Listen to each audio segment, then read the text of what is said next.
On top of this, there are the factories at the nearby industrial complex of Port Marghera, which only recently stopped dumping chemicals into the water. And there's also agricultural pollution, fertilizers that flow down the Po Valley and into the lagoon. All this pollution is swept out of the lagoon and into the sea every day, twice a day, by the tides. If narrowing the inlets would be harmful, then what kind of damage would be done by the mobile gates, which would close off the lagoon completely? How long would the gates actually be closed when high seas threaten?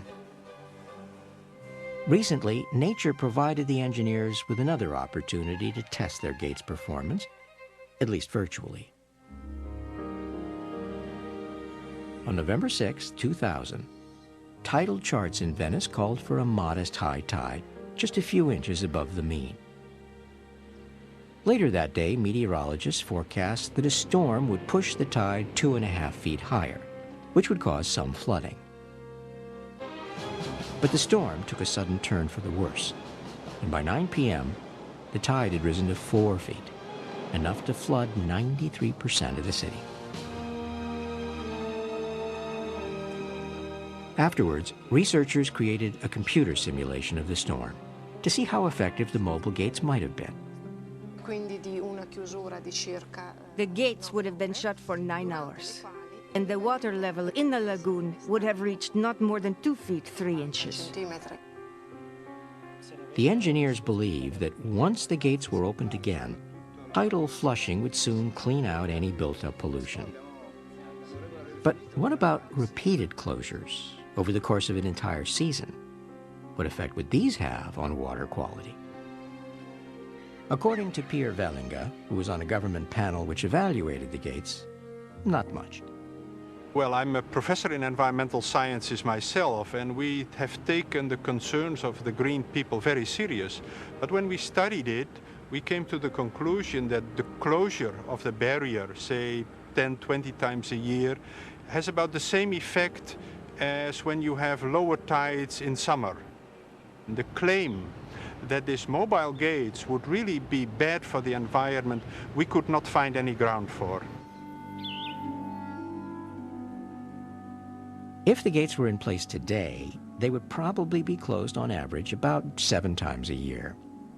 Even most environmentalists agree this is not a problem. But what will happen in the future? Remember, Venice is sinking, and the sea is rising. Won't the gates have to be closed more often? That depends on how much the city sinks and the sea rises in the next 100 years, the expected life of the mobile gates.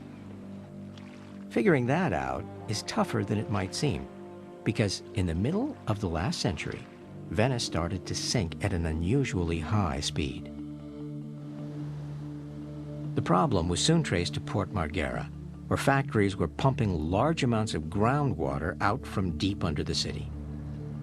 The groundwater wells were active from the 30s through the early 1970s, I believe, and when they were stopped. And they were stopped because it was realized that it was actually drawing the city down at a faster rate than it would be sinking naturally.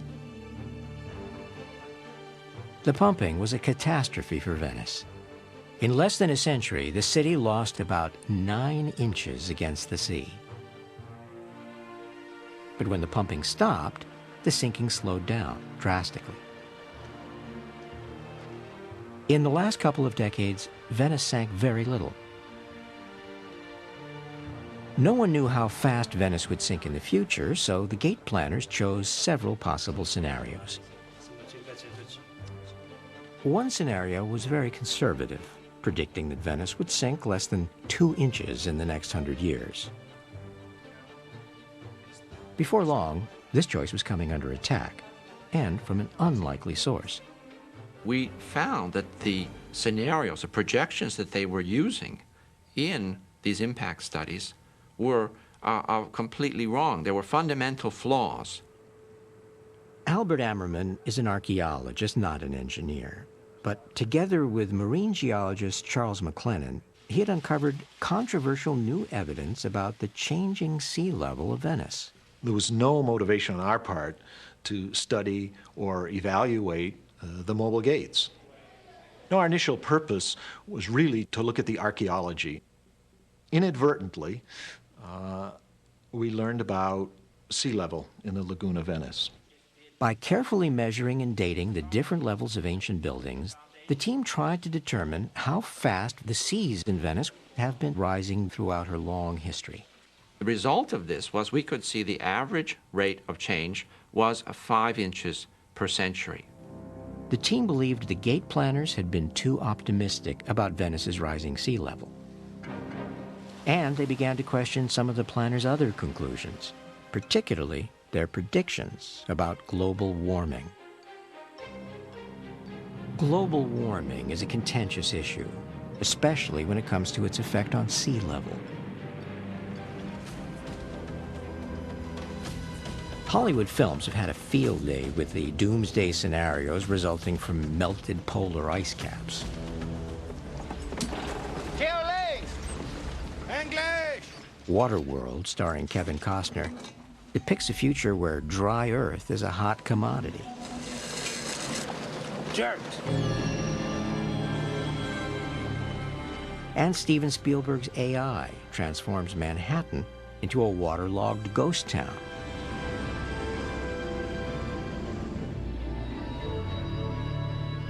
If New York is going to look like this, then Venice is a goner too. But we don't have to melt all the ice on Earth to have problems.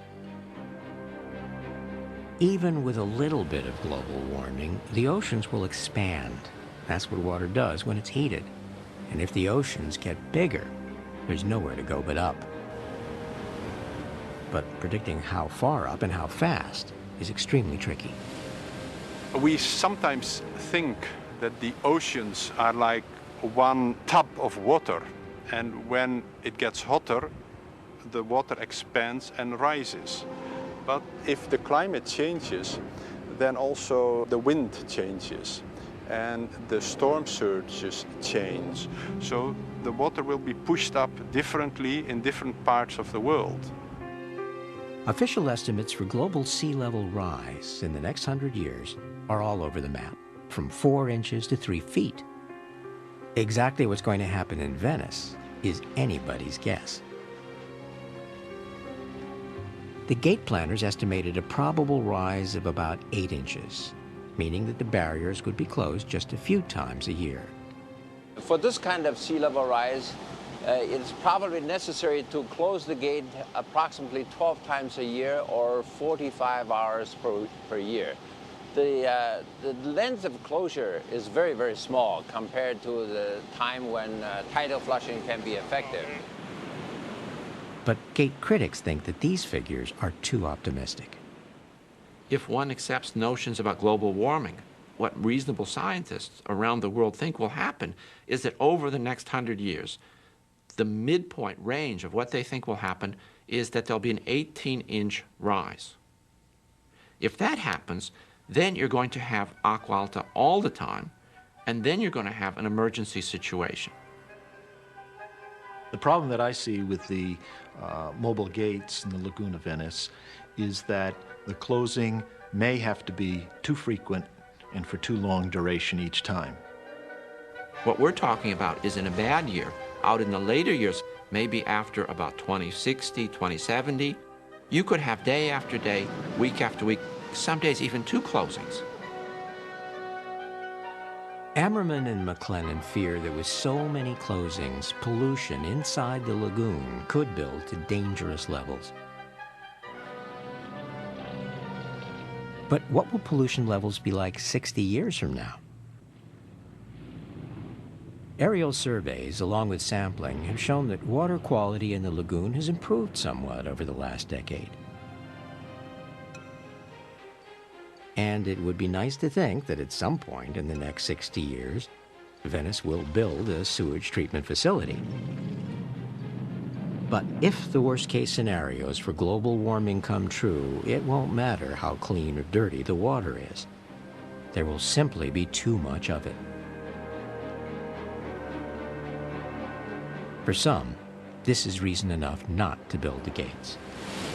Well, in the next 100 years, Venice has undoubtedly got a serious problem, because all the projections for sea level rise indicate a rise of around 50 centimeters to 100 centimeters, and that is going to mean that the mobile gate solution, which has been put forward, will be impossible to implement. But when others consider the rising seas, their conclusion about the gates is, Well, exactly the opposite. Because we know so little, and we think the lagoon is precious and Venice is precious, the mobile gates is like a precautionary measure. It will be very useful for at least 100 years. And if sea level comes quicker than you think, at least you have a way to save Venice. but are these mobile gates the best way to save Venice? Ammerman can't help wishing there were more choices. What you're going at with the gates is one big final thing. It's like trying to throw a long touchdown pass or hit a home run. And what's going to happen if you miss and that doesn't work? You have nothing in place as a building block for the next generation to take you out to 2100 or 2200. He supports more studies and openness to new ideas. The engineers say, with or without more research, it's time to build. As a general rule, I suspect that wait and see, when you deal with phenomena that change on global change scales, would be a rather unsuitable procedure, especially if you have to protect treasures of humankind like the city of Venice, its art, its heritage, its architecture. I think you first have to act and learn simultaneously. If you only want to study and the sea level rises quickly, you lose Venice and you lose the lagoon. You lose both. So we think this solution is very good for the short term. And if you postpone and study and study and study, we may study until the sea has risen 50 centimeters. Then you're not safe. Today, the Italian government seems intent on building the gates, which could take 8 to 10 years. If the gates are constructed, there's little doubt that they will stop the worst floods, at least for a while. But at some point, the mobile gates may not be enough to hold back the rising sea. Having invested so much, will the government be able to launch an even bigger project if the gates become obsolete? In the long term, that temporary solution, costing perhaps $3 billion US, will have to be repeated by something more permanent. Venice and its lagoon will have to be sealed off from the sea. What would it take to create a permanent solution for Venice? There seem to be two main possibilities. Wall off the city from the lagoon, or wall off the lagoon from the Adriatic with permanent dikes, transforming it into a freshwater lake. For a city so intimately linked to the sea, both proposals seem unthinkable. But the water is rising. Eventually, something will have to give. The Venice you know today cannot be preserved as it is today, because all the data we have on global sea level and local sea level is to our disadvantage when it comes to the city of Venice. It was built on a salt marsh at sea level in a sinking area, and unfortunately sea level is rising.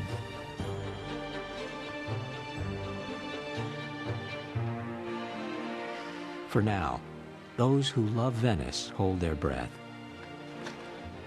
hoping that the city that has defied time for so many centuries will somehow manage to hold on.